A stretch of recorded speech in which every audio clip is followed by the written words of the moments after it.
আজ চট্টগ্রামে শুরু হচ্ছে 5 ম্যাচের টি-20 সিরিজটি সামনে রেখে চট্টগ্রামের জহুর আহমেদ চৌধুরী স্টেডিয়ামের সংবাদ সম্মেলন কক্ষে হাজির হয়েছিলেন জিম্বাবুয়ের অধিনায়ক সিকান্দার রাজা।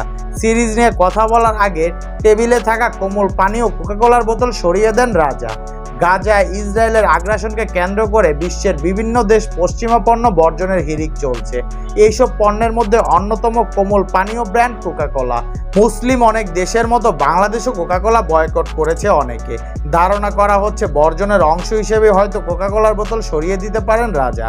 অবশ্য এই নিয়ে কিছু বলেননি তিনি। এর আগে কোকাকোলা বর্জন করে বিশ্বব্যাপী আলোচনা ঝড় তুলেছিলেন পর্তুগিজ সুপারস্টার ক্রিস্টিয়ানো রোনালদো।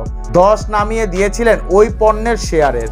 অবশ্য পর্তুগিজ তারকা এমন কাণ্ড ঘটিয়েছিলেন কোমল পানীয়তে স্বাস্থ্যঝুঁকির কথা মাথায় রেখে। এদিকে জন্ম ও বেড়ে ওঠা পাকিস্তানে হলেও সে দেশের হয়ে ক্রিকেট খেলার সুযোগ পাননি সিকান্দার রাজা। পরবর্তীতে পাড়ি জমান জিম্বাবুয়েতে। এরপর খেলে চলছে দেশটির হয়ে। বর্তমানে জিম্বাবুয়ে টি-20 দলের অধিনায়কের দায়িত্ব পালন করছেন রাজা।